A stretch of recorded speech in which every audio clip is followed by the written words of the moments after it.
C'est l'heure de vérifier que votre travail est juste et complet.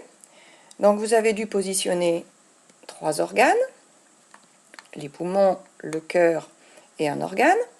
Utilisez les données que j'ai placées à droite, qui indiquent que le cœur envoie le sang aux poumons. Il le fait par une artère, puisque les poumons sont des organes. Ensuite, le sang sort du cœur et alimente les organes. Il le fait, comme on l'a déjà vu, par une artère. Le travail ensuite était de relier les poumons et les organes à la circulation, mais je vous avais précisé que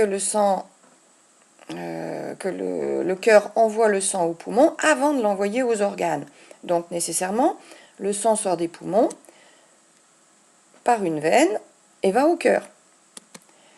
Ensuite, il faut que le sang sorte des organes et revienne au cœur, et il le fait par une veine. Un titre, et je vous rappelle aussi que page 210 dans votre livre, vous avez des informations complémentaires qui auront pu vous aider. Maintenant, il reste à placer les couleurs en tenant compte du fait que les poumons ont pour fonction d'oxygéner le sang. Donc si les poumons oxygènent le sang, c'est qu'à la sortie des poumons, le sang est oxygéné, donc forcément rouge. Par voie de conséquence, à l'entrée des poumons, le sang est pauvre en oxygène, donc bleu. Ensuite, on a déjà vu que les organes sont approvisionnés par du sang riche en oxygène, donc l'artère qui va du cœur aux organes sera chargée de sang oxygéné. Les organes se servent en oxygène, donc le sang qui sort des organes va être dépourvu, plus pauvre en oxygène, donc bleu. Voilà, notre schéma est ainsi complet en termes de couleurs, de légendes et de titres. Il nous reste à faire un petit bilan écrit pour compléter tout ça.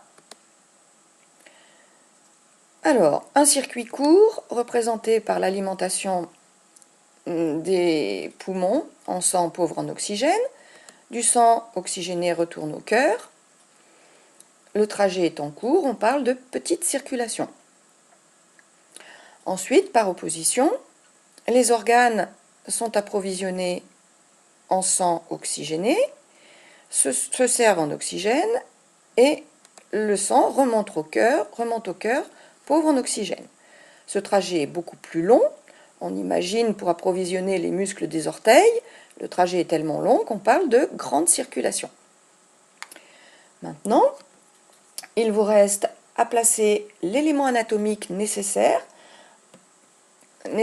pour que cette circulation soit complètement en sens unique, et à trouver un argument justifiant cette disposition anatomique.